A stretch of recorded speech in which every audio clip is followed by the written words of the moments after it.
주님 우리와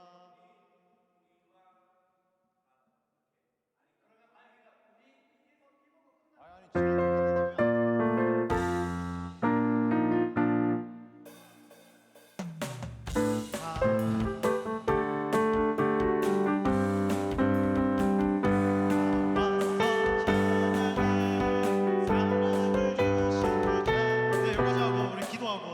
우리 오후 예배 찬양 시작하도록 하겠습니다. 우리 다 같이 기도하겠습니다. 거룩하시고 사랑과 은혜가 충만하신 하나님 아버지, 너무나도 감사합니다. 하나님의 은혜로 우리들이 이 자리에 섰습니다. 온 마음을 다해 하나님을 찬양하고 하나님께 기도하고 하나님께 말씀을 듣고자 하오니 우리의 힘과 능력이 아닌 성령님이 주관하여 주시옵시고 하나님이 주시는 놀라운 은혜에 그 은혜의 깊은 강물에 바다에 흠뻑 빠지는 우리 모든 성도님들 될 수 있도록 주님 축복하여 주시옵소서.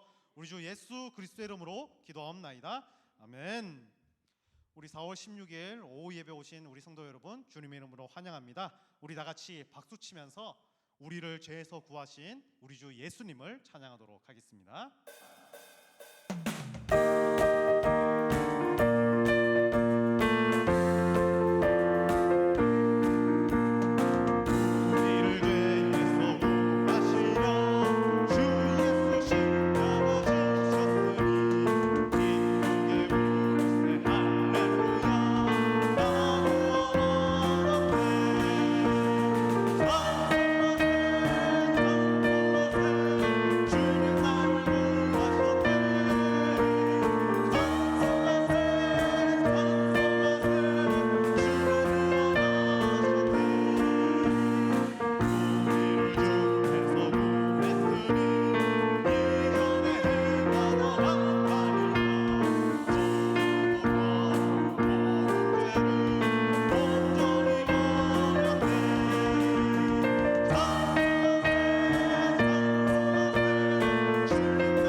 계속해서 찬양하기 원합니다.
주님, 우리를 위해 희생과 고난을 당하셨습니다. 우리 마지막으로 모든 능력과 모든 권세에 찬양하며 우리 기도로 준비하는 마음으로 같이 찬양하겠습니다.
오후 다시 한번 주 앞에 예배하기 위해서 우리가 모였습니다. 우리가 모일 수 있었던 것은 또한 우리를 구원하신 그 주님의 은혜를 우리가 알기에 또한 그것에 감사하며 이 시간 모였습니다. 찬양의 고백처럼 십자가 고통상하다 고통당하사 버림받고 외면당하셨네, 짓밟힌 장미꽃처럼 나를 위해 죽으셨네. 이 시간도 고백하며 찬양하고 또한 예배할 때 주님 이 시간 좌정하여 주시고 내가 그 주님 받으시기에 합당한 영광을 올려드리며 다시 한번 그 주님을 우리의 마음 가운데 모실 수 있는 귀한 이 시간 될 수 있도록 주여 인도하여 주시옵소서. 각자 자신을 위해서 기도하시고 이 예배를 위해서 같이 기도하실 때 상도제일의 모든 성도들이 정말로 주님 앞에 간절한 마음을 가지고 오늘 하루 구별하여 주님 앞에 주님의 날로 기억하고 함께 예배하는 그 은혜 자리를 놓치지 아니하는 이 예배가 상도제일의 모든 성도들이 되기를 위하여서 우리 각자 자신과 이 예배를 위해서 우리 다 같이 기도하신 후에 우리 설타민 권사님께서 우리를 대표해서 기도해 주시겠습니다. 우리 다 같이 주님의 이름을 간절하게 한번 부르 기도합니다. 주여, 사랑하는 주님, 우리가 오늘도 우리를 부르시는 그 주님 앞에 순종하는 마음을 가지고 나와왔습니다. 아버지, 우리 발걸음 가운데 주여 함께하여 주시고 주님께서 부르신 이 자리를 통하여서 내가 주님만을 바라보며 주님만을 고백하며 주님의 이름 가운데 충만하게 도전할 수 있도록 주여 도와주시옵소서. 아버지, 아침부터 구별하는 시간 주 앞에 예배합니다.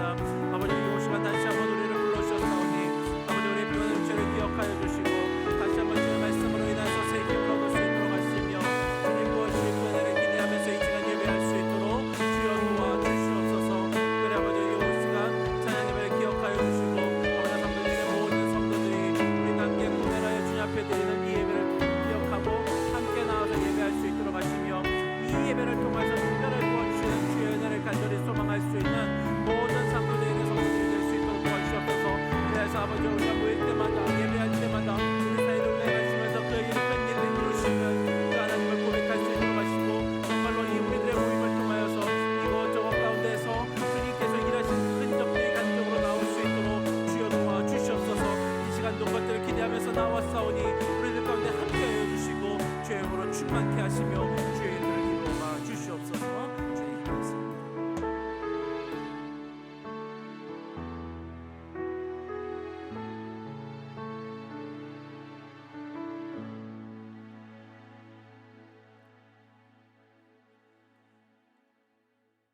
사랑과 은혜가 충만하신 아버지 하나님 감사합니다.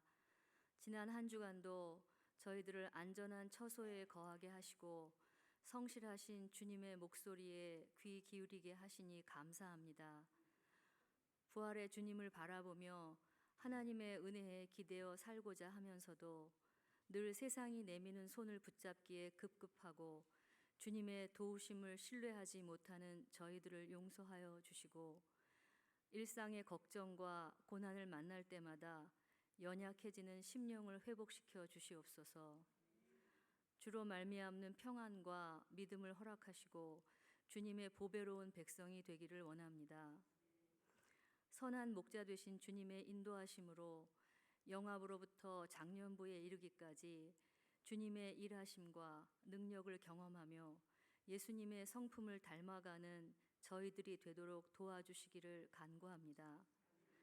교회 학교를 통해 어린이들과 청소년들에게는 주님의 정직함과 성실함을 덧입게 하여 주시옵소서. 청년들에게는 십자가에서 피 흘려 죽으시기까지 우리를 구원하시려는 주님의 그 치열함과 강인한 사랑을 본받아 주님과 함께 복된 인생을 꿈꾸는 신실함을 허락하여 주시옵소서. 장년들은 온유함으로 기도하며 주님이 기뻐하시는 섬김의 사역에 담대하게 동참할 수 있도록 인도하여 주시기를 원합니다. 자신과 가족의 안위를 주님께 맡기고 각 처에서 선교의 사명을 감당하시는 선교사님들의 건강과 안전을 지켜주시고 선교지에서의 필요를 채워주시옵소서. 전쟁의 포화 속에서 생사의 기로에 있는 이들과 기아에 허덕이는 난민들, 병상에서 생명을 간구하는 이들의 간절한 기도를 들어주시고 저들의 세미한 한숨소리에도 귀 기울이시는 주님처럼 저희들도 세상 곳곳에서 들려오는 참담한 소식에 함께 아파하며 그들을 위해 기도하게 하여 주시옵소서. 하나님의 말씀을 전하시는 윤석철 목사님과 함께 하셔서 저희들의 둔한 영을 깨우도록 도우시고 그릇 행하여 각자 제 길로 가려는 양과 같은 어리석음을 범하지 않도록 인도하여 주시옵소서. 항상 정성을 다해 주님께 드릴 찬송을 준비하는 마리아 찬양대의 찬양을 받아 주시옵소서. 주님의 사랑을 기억하는 한 주간의 삶이 되기를 간구합니다. 저희들의 도움 되시고 소망 되시는 주님께서 늘 함께 하심을 기대하며 예수님 이름으로 기도합니다. 아멘. 아멘.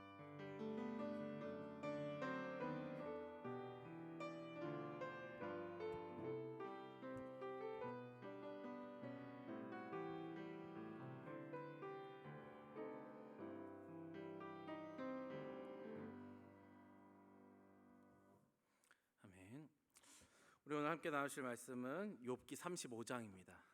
욥기 35장 9절부터 11절까지 말씀입니다.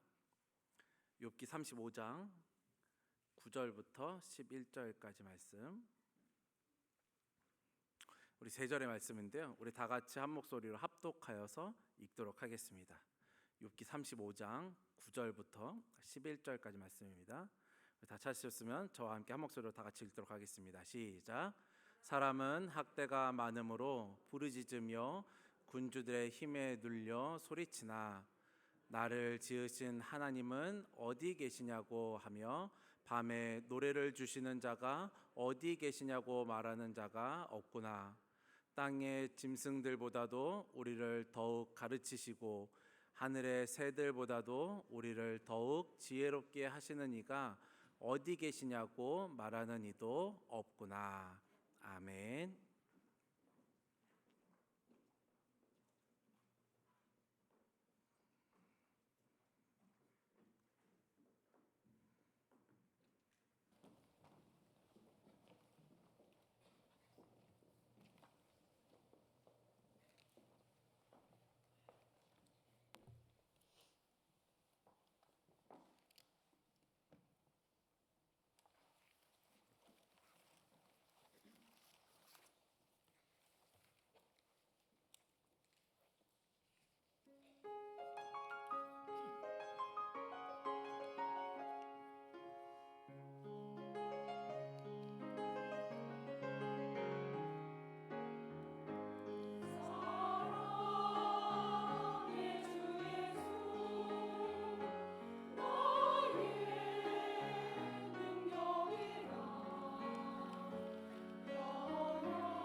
하나님께 영광 말씀 올려드리도록 하겠습니다. 자, 말씀을 위해서 한 번 더 기도하도록 하겠습니다. 사랑의 주님, 그 주님의 약속을 기억하며 주님의 은혜를 사모하며 주님 앞에 영광 돌린 우리 마리아 자녀들을 기억하여 주시고 자녀들 가운데 은혜를 더하시사 정말 주님 주시는 그 사랑 가지고 그 은혜 가지고 주님 앞에 찬양하는 주 앞에 고백하는 찬양대가 되게 하여 주시옵소서. 또한 함께 예배하는 우리 모두가 동일한 마음 가지고 주의 은혜 가운데 동참하게 하시며 주님께서 우리들 가운데 운행하시며 말씀하시며 우리와 함께 하심을 고백하는 귀한 이 시간 될 수 있도록 주님 역사하여 주시옵소서. 주님 감사합니다. 예수님의 이름으로 기도합니다. 아멘.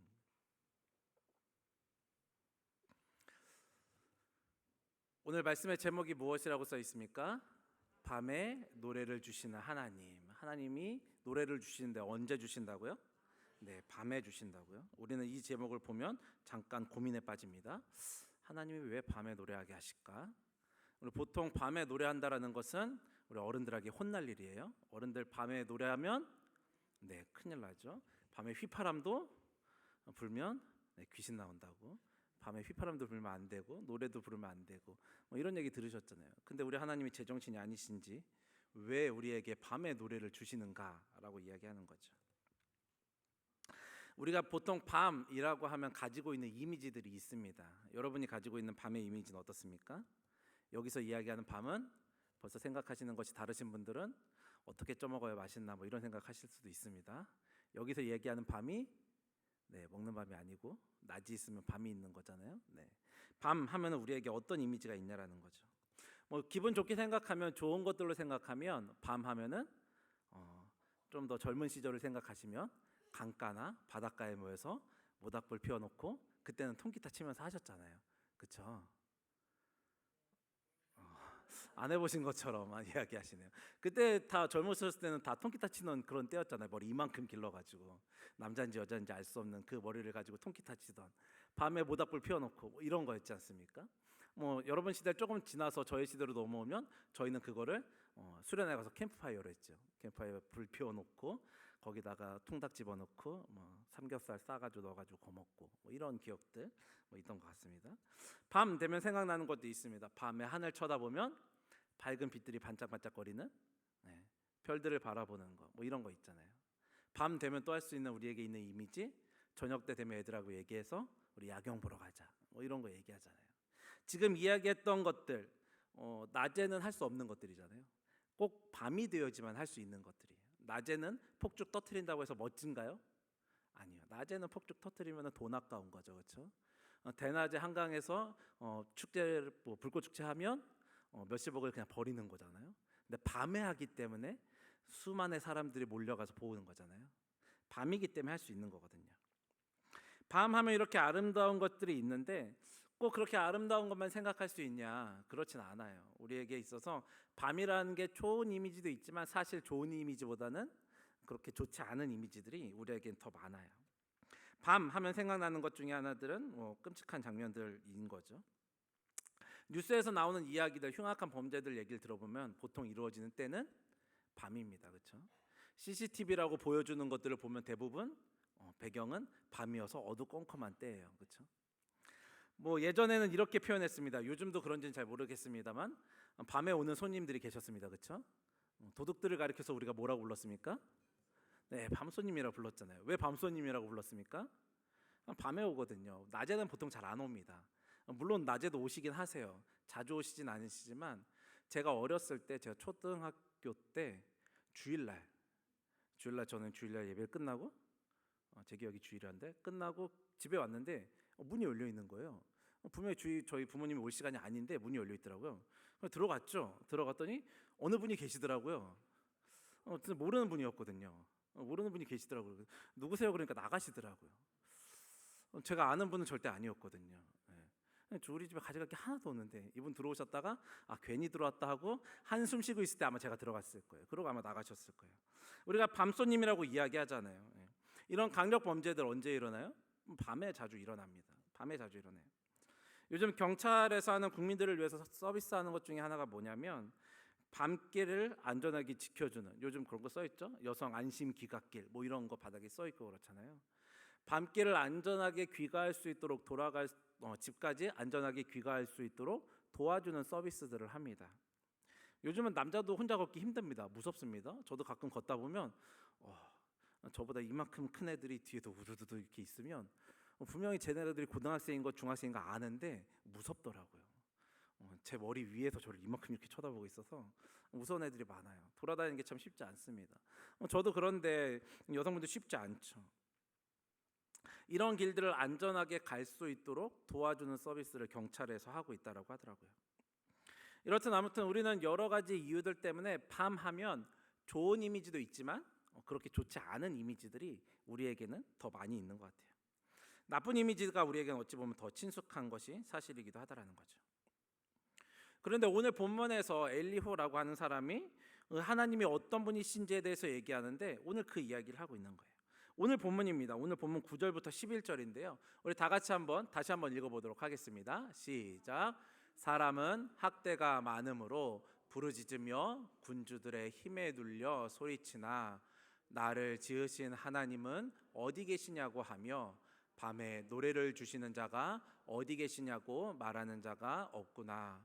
땅의 짐승들보다도 우리를 더욱 가르치시고 하늘의 새들보다도 우리를 더욱 지혜롭게 하시는 이가 어디 계시냐고 말하는 이도 없구나. 아멘.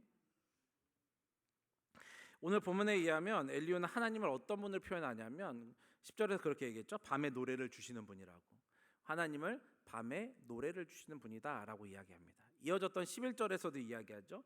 11절에서는 하나님을 어떤 분이라고 표현을 하고 있냐면 우리를 가르치는 자라고 표현합니다. 하나님은 우리를 가르쳐 주시는 분이시래요. 그리고 또 지혜를 더하는 자다라고 오늘 성경 11절에서는 이야기하고 있다라는 거예요. 그런데 왜 엘리후는 오늘 지금 이 이야기를 하고 있는 엘리후라고 하는 사람은 하나님을 밤에 노래를 주시는 분이다라고 표현하고 있냐라는 거죠. 여러 가지 표현들 11절에서도 이야기했잖아요. 가르치시는 분도 얘기하고 했는데 왜 굳이 우리에게 그렇게 좋은 이미지가 아닌 밤이라고 하는 것들을 들먹이면서 밤에 노래를 주시는 분이다라고 이야기하고 있냐라는 거죠. 우리가 보통 밤이라고 하면 아까 이야기했던 것처럼 그렇게 좋은 이미지가 아닙니다. 밤 하면 우리가 연결시킬 수 있는 단어들은 보통 고통, 고난, 두려움, 힘듦, 어려움 이런 것들을 이야기하죠. 이런 단어들이 밤하고 어울리는 단어들이잖아요. 그러니까 밤에 노래를 주시는 하나님, 곧 지금 환난당하고 고통당하고 어려움당하고 힘듦 가운데 있는 우리들 가운데 노래를 주시는 분이 바로 하나님이시다. 이 이야기를 오늘 하고 있다라는 거죠. 어려움이 있을지라도 두려움이 있을지라도 누가 함께 하시면 하나님께서 함께 하시면 우리는 그 상황 가운데서도 노래를 부를 수 있다. 바꿔 말하면 우리에게 힘이 된다라고 이야기하는 거죠. 이것을 우리에게 이렇게 이야기하지만 성경에서 이미 여러 군데서 그 하나님께서 어떻게 우리들 가운데 말씀하고 계셨는지 어떻게 하나님이 우리에게 밤의 노래가 되시는지에 대해서 많은 부분 이야기하고 있습니다. 예수님이 등장하시는 이 마태복음에 보면 마태복음 26장에 가시면 무슨 이야기가 나오냐면 우리가 잘 알고 있는 것처럼 최후의 만찬이라는 게 나와요. 최후의 만찬, 마지막 만찬인 거죠. 이 내용은 다 아시잖아요. 여러분 보통 우리가 만찬이다라고 하는 건 어떤 시간입니까? 즐거운 시간이잖아요. 만찬 생각만 해도 기쁘잖아요. 누가 나를 식사 자리에 초대했어 그러면 얼굴부터 찌푸리시는 분은 안 계시잖아요. 그렇죠? 누가 나를 식사 자리에 초대했는데 제가 왜 나를 이런 생각하시나요? 물론 그런 분들이 좀 있긴 해요. 네, 말은 할 수 없지만 누가 식사 자리에 초대하면 도대체 나를 왜 불렀을까? 뭐 이런 생각이 들기도 하지만 우리가 보통은 나를 식사 자리에 초대했다라는 건 먼저 기대함이 있는 거잖아요. 기쁨이 있는 거잖아요. 만찬이라는 건 원래 그런 거라는 거예요. 먹고 즐기고 행복할 수 있는 시간이 만찬의 시간이에요. 근데 우리는 마태복음 26장에 나오는 만찬을 뭐라고 부른다고요? 최후의 만찬이라고요. 마지막 만찬이다라고 이야기하는 거예요. 그렇게 기쁘고 즐겁고 행복해야 될 이 만찬의 자리인데 이 시간이 최후라는 거죠. 마지막이라는 거죠. 그러니까 지금 이 예수님과 예수님의 제자들이 마지막으로 함께하는 자리라는 거예요. 마지막으로 함께 즐길 수 있는 자리다라는 거예요. 근데 문제는 이게 마지막으로 예수님과 즐길 수 있는 자리다라는 걸 제자들이 알았을까요?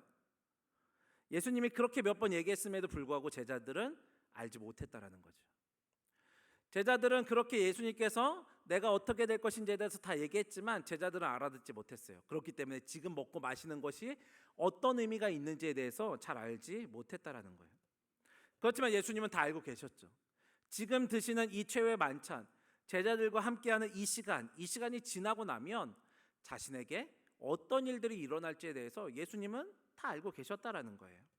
이 자리가 끝나고 나면 자기에게 어떤 일들이 일어날지 분명히 알고 계셨어요. 나에게 어떤 고난이 닥쳐올지, 어떤 고통이 밀려올 것인지, 내가 이것들을 어떻게 감당할 것인지에 대해서 다 알고 계셨다라는 거죠. 그러니 이 자리를 기쁘게 받을 수 있냐라는 거죠. 이 최후의 만찬이라고 하는 즐거운 자리, 기대할 수 있는 자리, 먹고 마시면서 행복해야 될 이 자리가 그렇게 기쁘고 즐거움만 가득하게 예수님이 앉아 있을 수 있었냐라는 거죠. 아마 예수님이 그 자리에 앉아 있는 게 쉽지는 않으셨을 것 같아요. 우리 표현으로 가시방석이지 않을까 싶어요. 이 만찬 끝나고 나면 건배, 마셔, 쌀 먹어, 맛있어. 먹고 나면 뭐 한다고? 이제는 십자가 지고 갈 걸 아시고 계셨잖아요. 이게 어렵다는 거죠. 그럼에도 불구하고 예수님 뭐라고 했냐? 마태복음 26장 30절입니다. 마태복음 26장 30절에 보면 뭐라고 얘기하면 이에 그들이 찬미하고 감람산으로 나아가니라 라고 이야기합니다. 많이 들어보셨던 거죠? 이거 언제 하는 멘트입니까? 우리 이제 성찬식 하고 나면 마지막에 맨 마지막에 하는 멘트가 바로 딱 요 멘트입니다. 그들이 찬미하고 감람산으로 나아가니라 하면서 우리 성찬식을 마칩니다. 무슨 얘기입니까? 성찬을 끝내고 나서 지금 저게 나온 단어들 중에 가장 중요한 단어는 찬미하고예요. 찬미하고. 예수님이 지금 이 만찬이 끝나면 이 즐거움의 자리, 이 기쁨의 자리가 딱 끝나고 나면 나에게 어떤 상황이 벌어질지 다 아는데 그 상황에서 지금 뭐 했다고요? 찬미하고 찬양했다라는 거예요. 내가 이 잔을 마시고 나면 이들과 함께 떡을 띠고 나면 나에겐 고난의 시간만 남았다라는 걸 다 알고 계신데도 하나님을 찬미했다라는 거예요. 그럼에도 불구하고 하나님을 찬양했다라는 거죠. 우리 튀르키예에서 지진이 났잖아요. 튀르키예에서 지진이 나고 지금 많은 사람들이 힘들고 어려움을 겪었잖아요. 여러분도 다 지진의 느낌을 받아 보셨잖아요. 크게 경험해 보신 분들도 계시고 크지 않게 경험해 보신 분들도 계실 겁니다. 제가 전에도 한번 말씀드렸는데 저는 좀 크게 경험해 본 적이 있습니다. 지진 난 곳에 있었던 건 아니지만 예전에 경주에서 큰 지진이 났었잖아요. 몇 년 전에 2016년인가요? 아마 그렇게 됐을 거예요. 벌써 꽤 오랜 시간이 지났는데 그때 당시에 제가 거기서 한 1시간 정도 떨어진 구미에 살고 있었거든요. 거기에서 저희 집이 지금처럼 4층에 있었거든요. 4층에서 이제 저녁 때여가지고 이제 씻고 그 당시에 저희 아내가 이제 둘째를 출산할 때가 돼가지고 이제 떨어져 살고 있었어요. 아내는 이제 친정에 가 있고 저는 이제 구미에 혼자 있었는데 혼자 있으니까 이제 저녁 때 돼서 이제 이제 다 끝내고 돌아와서 씻고 있는데 갑자기 건물이 쿵 하는 거예요. 그래가지고 그 동네가 약간 이렇게 먹자골목까지는 아닌데 약간 그 주변에 이렇게 먹는 곳들이 좀 있었거든요. 그래서 속으로 생각했죠. 어떤 미친 X가 술 한잔하고서 정신 못 차리고 우리 건물에다 박았구나 이 생각을 한 거예요. 그러고 나서 빨리 정리를 했어요. 빨리 정리를 하고 내려갔는데 이게 알고 봤더니 경주에서 난 지진이 여기까지 온 거예요. 그래서 이게 어떤 느낌이었냐면 내가 있는 건물을 차가 팍 박은 것 같은 느낌이었어요. 놀래가지고 빨리 정리를 하고 내려왔는데 여진이 한 번 더 온 거예요. 여진이 한 번 더 왔는데 이 건물이 좀 오래됐다 보니까 이 손잡이가 있잖아요. 건물에는 이렇게 내려갈 때 이렇게 쇠가 있잖아요. 얘가 딱 붙어 있지 않으니까 차사삭 막 이러는 거예요. 건물이 지진이 날 때마다 차사삭 막 이런 소리가 나는 거예요. 정말 건물이 무너지는 줄 알았습니다. 제가 정말 제 짧은 다리로 후다닥 뛰어나왔어요. 후다닥 딱. 정말 죽는 줄 알았어요. 내가 여기에 조금 더 있다간 건물이 무너져 내가 죽겠구나라는 마음에 정말 보통 많이 걸어야 건물을 2칸 내려오잖아요. 한 3-4칸씩 뛰어 내려온 것 같아요. 죽겠더라고요. 뛰어 나와가지고 어디를 가야 될지를 모르겠는 거예요. 그래서 우선 차 안에 들어갔어요. 제 차 안에 들어가지고 내가 밖에 서 있지를 못하겠는 거예요. 다리가 떨려가지고 지금도 막 다리가 떨려. 네. 지금도 막 다리가 떨릴 정도예요. 그렇게 왔었거든요. 제가 그 경험이 있은 후에 한 2년인가 2년 정도 지난 후에 또 한 번 지진이 있었거든요. 그땐 제가 거기 살지 않았고 좀 떨어진 또 군산에 가 있었거든요. 제가 온 동네를 다 뒤지고 다녔는데 군산 살고 있었는데요. 그날은 낮이었어요. 낮에 이렇게 사무를 보고 일을 하고 있는데 갑자기 문자가 왔습니다. 재난 문자가. 지진이라고. 어디야 하고 보는데 갑자기 책상이 드드드드득 하는 거예요. 문자가 더 빨리 왔습니다. 지진보다. 얼마나 깜짝 놀랐는지. 딱 그걸 보는데 다리 밑으로 떨림이 느껴지더라고요. 와, 이러다간 진짜 내가 죽을 수도 있겠구나. 근데 이게 제가 왜 이 말씀을 드리냐면 제가 그러고 나서 이제 뉴스를 보는데 이제 뉴스에 얼마나 큰 피해들이 있었는지 보고 싶잖아요. 우리 집에서도 막 책이 막 다 떨어지고 막 이랬으니까. 집에 있는데 책장에 막 책이 떨어지고 그랬거든요. 근데 궁금해서 이제 뉴스를 보는데 뉴스에서 무슨 얘기를 했냐면 제가 들었던 이야기 중에 가장 저에게 강타가 됐던 건 이 지진은 예측할 수 없다라는 거예요. 예측할 수 없다라는 거. 준비할 수 있냐? 아니요, 준비할 수 없다라는 거죠. 지진이라고 하는 건 미리 준비를 해서 예비를 하고 대비를 할 수 있는 것이 아니라는 거예요. 우리에게 알려주고 지진 오냐? 아니다라는 거예요. 예측할 수 있으면 준비가 가능하죠, 그렇죠? 예측할 수 있었으면 제가 4층에서 목욕하고 있었겠습니까? 벌써 방공으로 뛰어갔겠죠. 그러나 예측이 불가능하다라는 거죠. 준비할 수 없다라는 거예요. 물론 이 일이 좋은 일이다라고 하면 준비하고 기대하는 시간이 얼마나 좋습니까? 여러분 다들 결혼을 준비해 보셨고 자녀들의 결혼을 준비해 보셨잖아요. 결혼을 준비하는 시간이 어떻습니까? 물론 이제 싸우기도 하고 왜 이러냐 뭐 이런 일들도 뭐 비일비재합니다. 하지만 기대하는 시간이 있잖아요. 집을 준비하고 거기다가 살림들을 하나씩 집어넣고 이것이 기대함이잖아요. 좋은 일은 이렇게 기대하면서 기다릴 수 있다라는 거예요. 좋은 일들은 이렇게 기대한다라는 것이 그 시간을 지낸다라는 것이 나에겐 기쁨이 된다라는 거죠. 근데 밤, 어려움, 고통 이런 것들은 기대할 수 있냐라는 거예요. 아니요, 이건 기대할 수 있는 일이 아니라는 거죠. 아까 예수님 이야기로 다시 돌아갈게요.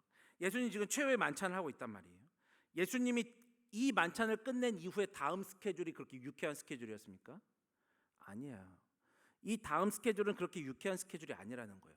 방금 말씀드렸던 것처럼 좋은 일은 기대하면 더 기뻐지는데 예수님이 그 만찬을 즐기는 시간이 더 기뻐할 수 있는 시간이냐, 더 즐거워할 수 있는 시간이냐? 아니라는 거죠. 자신이 지금 죽는 거 말고는 남은 게 없다라는 거예요. 그런데 지금 예수님이 하신 일은 뭡니까? 하나님을 찬미했다라는 거죠. 하나님을 찬양했다고요. 그 어려운 상황 가운데서도 아무것도 기대할 수 없는, 즐거움이란 거를 기대할 수 없는, 그 이후의 스케줄에 대해서 뭐 하나 좋다라고 생각할 수 있는 것이 아무것도 없는 상황임에도 불구하고 하나님을 찬양했다라는 거예요. 하나님은 찬양하는 일, 예수님은 하나님을 찬양하는 일을 포기하지 않았다라는 거죠. 이거는 그럼 예수님이니까 그럴 수 있나요? 아니요, 마찬가지입니다. 우리가 잘 알고 있는 바울도 마찬가지입니다. 바울 생각해 보시죠. 바울 사도행전 16장에 보면 바울과 실라가 옥에 갇히죠. 옥에 갇히는 이유가 뭐였냐면 귀신 들린 여종의 귀신을 쫓아줬거든요. 귀신 들린 여종의 귀신을 쫓아줬습니다. 귀신 들린 자에서 귀신을 쫓아줬어요. 이거는 칭찬받을 일이잖아요. 감사해야 할 일이고 도리어 가서 보상을 해줘야죠. 감사합니다. 이렇게 돼야 되는 일인 거잖아요. 근데 문제는 뭡니까? 그 귀신 들린 여종을 통해서 돈을 벌고 있던 주인이 있었다는 게 문제예요. 그 여종을 통해서 주인이 돈을 벌고 있었는데 이제 귀신이 떠나고 나니까 더 이상 돈을 벌 수 없게 된 거죠. 더 돈을 벌어야 되는데 돈을 벌 수 없게 되니까 이제 더 열받아서 결국 이 주인은 바울과 실라를 고소하게 된 거고 감옥에 넣게 된 거예요. 사도행전 16장 22절과 23절입니다. 사도행전 16장 22절과 23절 보시면 이렇게 이야기합니다. 무리가 일제히 일어나 고발하니 상관들이 옷을 찢어버리고 매로 치라 하여 많이 친 후에 옥에 가두고 간수에게 명하여 든든히 지키라 하니. 아멘. 바울과 실라가 지금 우리가 요즘 TV에 보면은 이제 이렇게 호송차에 이렇게 타고 오시는 분들이 보이잖아요. 그런 분들 보면 자기가 알아서 걸어가지고 내려와가지고 포토존에 서가지고 사진 찍고 다시 또 이렇게 걸어서 들어가고 쉽게 요즘 우리말로 지발로 걸어와서 지발로 걸어 들어가잖아요. 근데 지금 바울과 실라가 그런 모습이냐? 그렇지 않다라는 거예요. 옥에 갇히기 전에 정말 많은 매를 맞았어요. 옷이 찢기도록 매를 엄청 맞았다는 거예요. 몇 대 맞았냐? 몇 대 맞았다고 이야기도 하지 않습니다. 당시 법상에는 사람을 때려서 죽게 하면 안 되거든요. 죽을 만큼 때리면 안 되거든요. 당시에 사람이 맞아서 죽는다라고 생각하는 게 40대라고 생각했어요. 그렇기 때문에 바울이 40에서 하나 감한매를 맞는 거예요. 무슨 뜻이에요? 죽지 않을 만큼만 때렸다는 거예요. 한 대만 더 때리면 이제 죽는다라는 거예요. 그만큼 수없이 많이 맞는 거예요. 근데 오늘은 얘기에는 그렇게 몇 대 맞았다. 보통 성경에 보면 40에 하나 감한매를 몇 대 맞았어. 뭐 이런 얘기 하잖아요. 근데 여기는 그런 이야기조차도 없다라는 거예요. 지금 얼마나 맞았는지, 몇 대나 맞았는지 정신은 있는 건지 모르겠어요. 그렇게 맞았어요. 문제는 그 후에 바울과 실라의 반응이라는 거죠. 16장 25절 보시면 이렇게 얘기합니다. 16장 25절 보시면 우리 다 같이 한번 읽어볼까요? 시작. 한밤중에 바울과 실라가 기도하고 하나님을 찬송하며 죄수들이 듣더라. 아멘. 바울과 실라 지금 어떻게 됐다고요? 맞아도 엄청 맞았어요. 진짜 셀 수 없을 만큼 맞았어요. 몇 대 맞았는지 표현을 못할 정도로 맞았어요. 지금 정신이 있었겠습니까? 그 사람들 딱 볼 때마다 뭐 보이겠어요? 옷에는 핏자국밖에 안 보일 거예요. 딱 바라보면 핏자국 있고 얼굴에 멍든 자국 있고 얼굴은 이만큼 팅팅 부어 있고 이런 모습밖에 안 보일 거라는 거죠. 우아하게 그냥 앉아 있는 게 아니라는 거예요. 그런 모습만 가지고 있는 바울과 실라인데 지금 어떻게 하고 있다고요? 하나님을 찬양한다고요. 그 어려운 상황 가운데서, 그 힘든 상황 가운데서 내가 아무것도 할 수 없다라고 생각되어지는 이 상황에서 지금 바울과 실라가 한 행동은 이 팅팅 부어가지고 하나님 찬양하고 있다고요. 눈도 잘 안 떠질 텐데, 피가 막 흐르고 있을 텐데 그 상황에서 하나님 찬양하고 있다고요. 우리가 보통 교회 와서 찬양하는 모습은 어떻습니까? 주일이니까 가장 이쁜 옷 입고 와서 우아하게 앉아가지고, 그렇죠? 양치질해가지고 입냄새 안 나게 하고, 이렇게 가장 이쁜 모습을 하고 눈 딱 감고 우리의 손을 올려드리고, 우리가 기대하는 찬양은 이런 거잖아요. 근데 지금 바울과 실라가 그렇게 하고 있을까요? 손 들었으면 어떻게 되겠습니까? 옷 찢어진 거, 피 뚝뚝 흘러지는 거, 얼굴 딱 떴는데 눈을 뜨고 싶은데 뜰 수 없어, 뭐 부어있어, 이런 거란 말이에요. 이런 상황에서도 이들이 한 게 뭐냐면 하나님을 찬양했다라는 거죠. 이런 상황에서도 하나님을 찬양했다고. 얼마나 고통스러운 순간이었겠습니까? 그럼에도 불구하고 바울과 실라가 선택한 것은 하나님을 찬양하는 거였어요. 아마 옆에 있던 간수들이 봤을 때 무슨 생각했겠습니까? 쟤네가 맞더니 미치구나. 얼마나 많이 맞았으면 쟤네가 미쳤냐, 뭐 이런 생각하지 않았겠냐고요. 그렇게 미친 사람처럼 보였을 거란 말이에요. 온 몸에 핏자국 멍자국 있는데 말할 기운도 없었을 텐데 거기서 하나님을 찬양한다고요. 이게 사람의 생각으로 할 수 있냐라는 거죠. 이게 사람이 가진 생각으로, 사람이 가진 내 상황들 바라보면서 할 수 있는 일이냐라는 거예요. 이건 아무리 정신력이 강하고 체력이 강한 사람이라고 해도 할 수 있는 일이 아니라는 거죠. 아무리 정신력이 강하다고 해도 할 수 있는 일이 아니라는 거예요. 이건 하나님께서 하시는 일이라는 거죠. 우리의 노력, 우리의 생각, 우리의 의지로 할 수 있는 것이 아니라는 거예요. 하나님이 주시는 힘으로 가능하다라는 거죠. 그렇기 때문에 오늘 본문에서 이야기하고 있는 것처럼, 오늘 제목에서 얘기하는 것처럼 언제요? 밤에 무엇을? 노래를. 이 밤에 노래를 주시는 분이 하나님이시라는 거죠. 이 밤에 노래를 주실 수 있는 분은 하나님밖에 없다라는 거예요. 그렇게 멍들어서 피멍 들어가지고 얼굴 불토돼 있는데 거기서 어떻게 하나님을 찬양하냐고요. 하나님밖에 없다라는 거죠. 주의 은혜가 아니면 노래할 수 없다라는 거예요. 우리가 잘 알고 있는 하박국 선지자의 고백이 있습니다. 하박국 3장 17절 18절 말씀이죠. 다 같이 한번 읽어볼까요? 시작. 비록 무화과 나무가 무성하지 못하며 포도나무에 열매가 없으며 감람나무에 소출이 없으며 밭에 먹을 것이 없으며 우리의 양이 없으며 외양간에 내 소가 없을지라도 나는 여호와로 말미암아 즐거워하며 나의 구원의 하나님으로 말미암아 기뻐하리로다. 아멘. 하박국 지금 뭐라고 이야기하고 있습니까? 포도나무의 열매가 많아요? 포도나무의 열매가 많죠. 감람나무의 소출이 많습니다. 외양간에 소가 많습니다. 그래서 나는 여호와를 찬양합니다. 이렇게 고백하는 건가요? 아니잖아요. 나한테는 이것도 없고 저것도 없고 요것도 없고 저것도 없는데 그럼에도 불구하고 하나님을 찬양한다.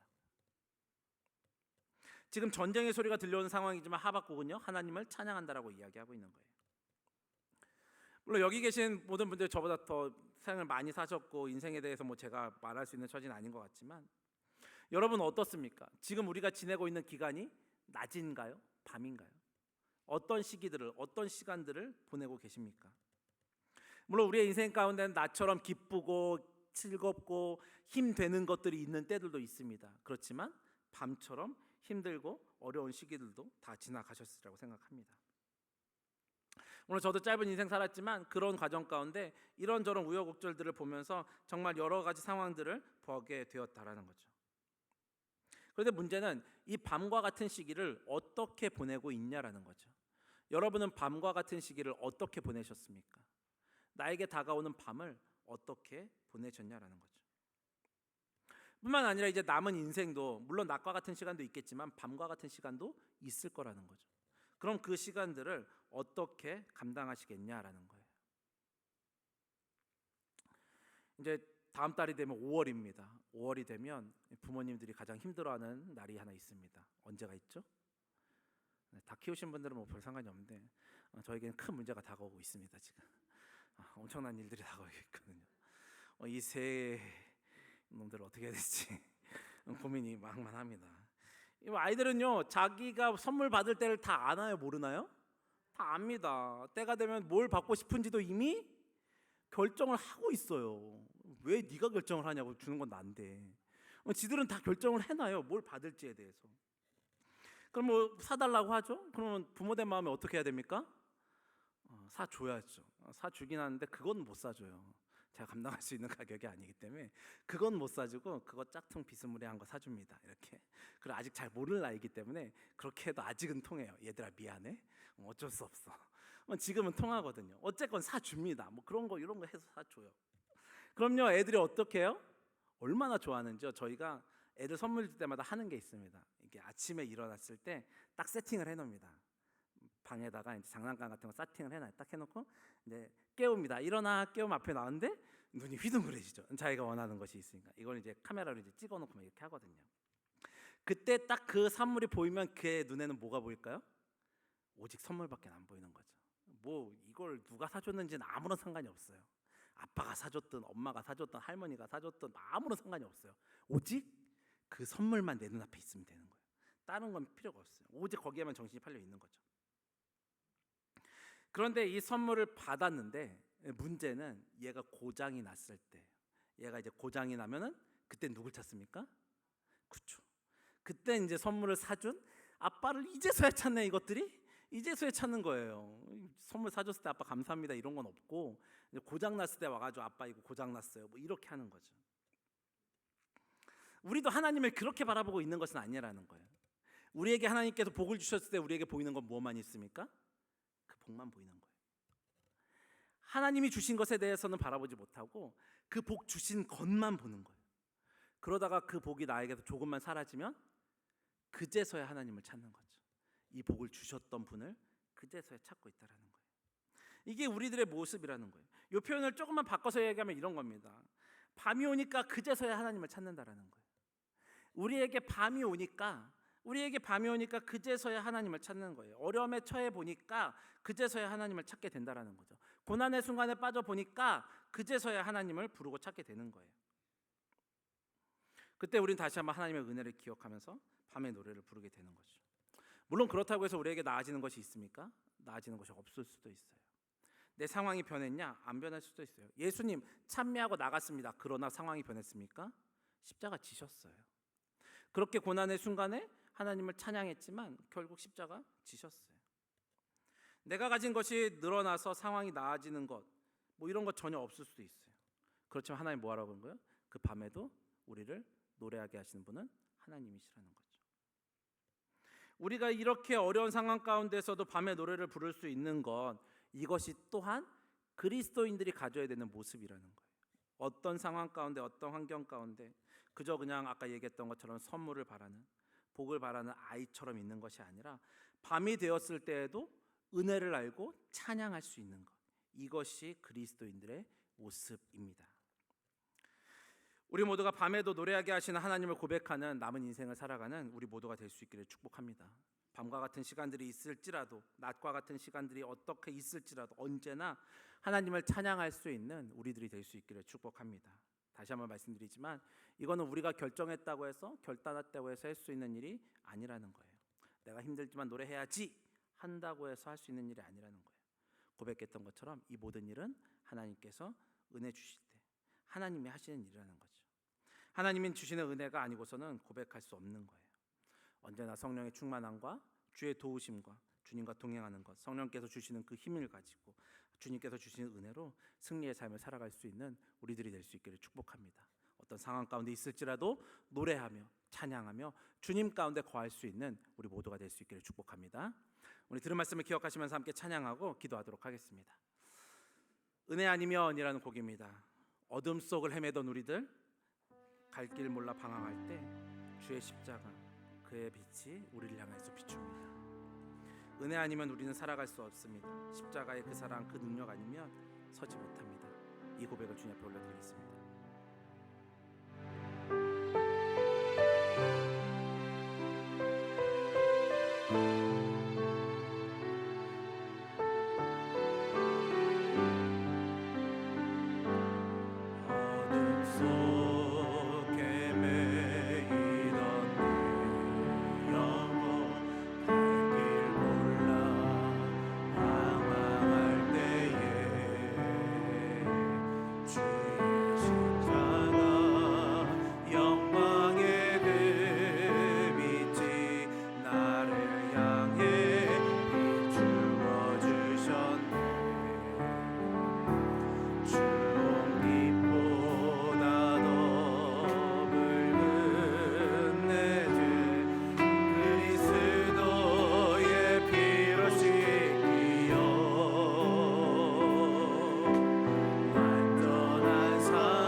말씀을 기억하시면서 함께 같이 기도할 수 있으면 좋겠습니다. 여러분은 밤의 상황들을 어떻게 지내셨습니까? 내 인생 가운데 있었던 밤의 상황들을 어떻게 지내셨습니까? 우리의 밤의 상황들 가운데 있을 때 우리는 혹시 원망하고 불평하고 왜 나에겐 이것밖에 없습니까? 라고 주님을 원망하고 있었던 것이 우리들의 모습은 아니었습니까? 지금도 있는 것 때문에 없는 것 때문에 하나님 앞에 매달려 있지만 이것이 하나님을 찾는 것이 내 있고 없음의 불편함 때문에 찾고 있는 것은 아니었습니까? 예수님은요 최후의 만찬을, 바울은요 그렇게 뚫게 맞았는데도 하나님을 찬양할 수 없는 상황이었지만 밤에 노래를 주시는 그 하나님을 찬양했습니다. 우리들의 모습은 어떻습니까? 힘들고 어려운 시기들을 지나오셨습니까? 그 과정 가운데 계십니까? 하나님, 우리는 그 은혜가 아니면 살아갈 수 없습니다. 어둠 속을 헤매이던 내 모습들, 갈 길 몰라서 방황하고 있는 지금의 모습들, 그 놀라운 주의 사랑이 아니면 이 모든 것들을 어떻게 이겨나갈 수 있겠습니까?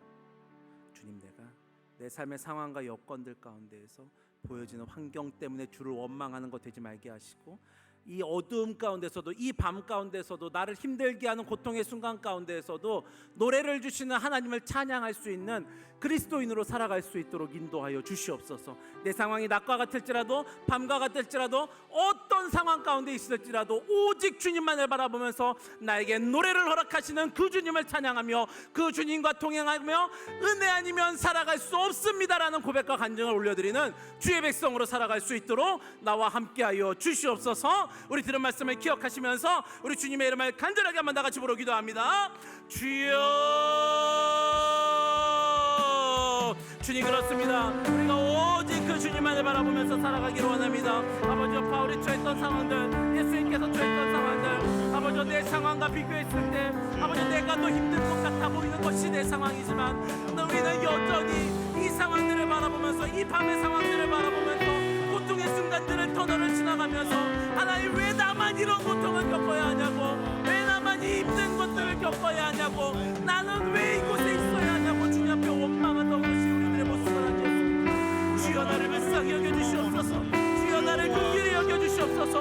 다시 한번 주의 이름을 붙잡을 수 있도록 하시옵소서. 밤에도 노래를 허락하시는 주님, 밤에도 노래를 주시는 그 주님을 아버지 놓치지 아니하시고, 바울과 실라가 주님을 찬양했던 것처럼, 예수님께서 참여하셨던 것처럼 아버지, 내 인생이 그렇게 주님을 찬양하고 주의 이름을 고백하는 것 될 수 있도록 주여 인도하여 주시옵소서. 이 어둠의 순간 가운데에서도 내 가난 심령을 가지고 이 방황하는 순간 가운데에서 갈 바를 몰라 알면 우는 자가 되는 것이 아니라 아버지, 이 밤에도 노래를 허락하시는 그 주의 은혜를 기억하면서 그 주님을 붙잡고 나아가는 주의 백성 될 수 있도록 주여 인도하시고 역사하여 주시옵소서. 아버지, 나를 긍휼히 여겨주시옵소서. 나를 납치하고 붙잡아 주시옵소서.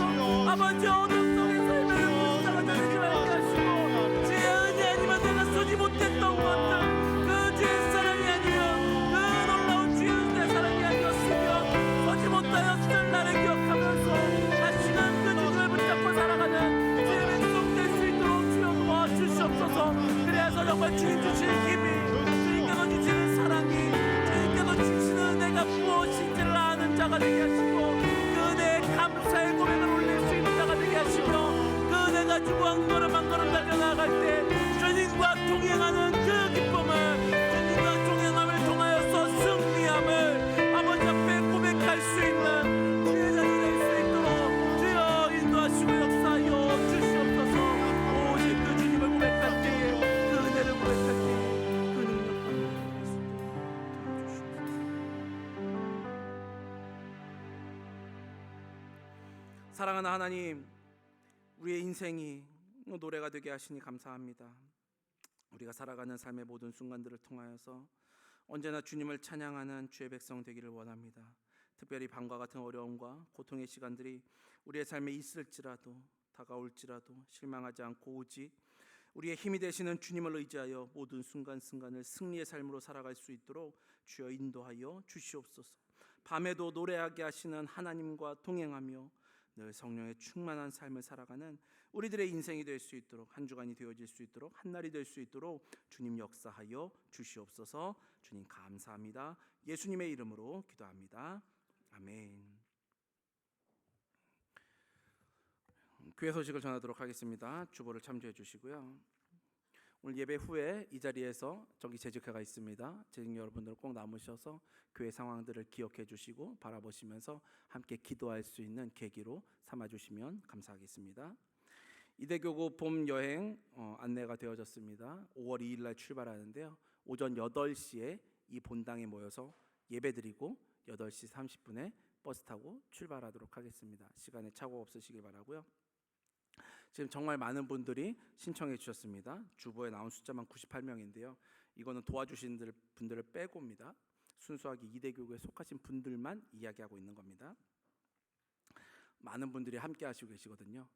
꼭 기억해 주시고 기도해 주셨으면 좋겠고, 나이 많으신 어르신 분들도 함께 가십니다. 그분들을 위해서 선생님들도 섭외하고 은빛교실 선생님들과 또한 구역장님들 여러분들이 함께 돕고 있습니다. 오가는 길도 있고 어르신들이 함께 하시고 하기 때문에 여러분 꼭 기도해 주시고요. 여기 계시는 분들을 보니까 거의 대부분 가시는 분들이네요. 기도해 주실 분들은 몇 분 안 보이시네요. 꼭 기도해 주시고 안전하게 다녀올 수 있도록 기도해 주시면 감사하겠습니다. 그리고 다음 주 오후 예배는 마펫 여성합창단 찬양 선교 연주회로 드립니다. 우리 이곳에서 마펫 합창단, 우리 오전에도 광고했던 것처럼 저희 교회에서 매주 모여서 연습하시는 합창단이거든요. 특별히 이제 프랑스로 그 다음에 그쪽으로 이제 선교 찬양 출발하기 이전에 교회에서 함께 모여서 기도하는 시간입니다. 여러분 꼭 함께 오셔가지고 찬양의 은혜도 나누시고 이 찬양을 통하여서 하나님께서 이루실 일들에 대해서 기대하면서 함께 기도해 주셨으면 좋겠습니다. 다음 주에 주변에 계신 분들 오랜만에 또 함께 연주회를 들을 수 있는, 찬양 연주를 들을 수 있는 시간이거든요. 주변 분들에게 꼭 이야기하셔서 함께 오셔서 찬양을 듣고 함께 은혜를 나눌 수 있도록 안내해 주시면 감사하겠습니다. 나머지 광고들은 주보를 참조해 주시면 되겠습니다. 자, 기도하고 축도의 예배를 마치도록 하겠습니다. 사랑하는 주님, 우리가 언제나 주님과 동행하며 주의 은혜를 부르며 주의 은혜 가운데 거하는 것이 얼마나 기쁘고 즐거운 일인지 우리의 삶을 통해서 고백하게 하시고, 특별히 오늘 들은 말씀처럼 우리의 상황이 밤일지라도, 우리의 상황들이 어렵고 고통 가운데 있을지라도 이 순간을 바라보면서 원망하거나 쓰러지거나 좌절하는 것이 아니라 이 밤에도 우리에게 노래를 허락하시는, 노래를 주시는 분이 하나님이심을 기억하면서 그 은혜로 살아가는 우리 모두가 될 수 있도록 인도하여 주시옵소서. 예수님의 은혜와 하나님의 사랑과 성령의 역사하심이 밤의 상황 가운데에도 우리에게 노래를 주시는 그 하나님과 동행하며 주님 주시는 승리로 살아가기를 다짐하는 여기 모인 모든 주의 백성들 머리머리 위에, 우리 상도제일의 모든 성도들 머리머리 위에 지금부터 영원토록 항상 함께 있을지어다. 아멘.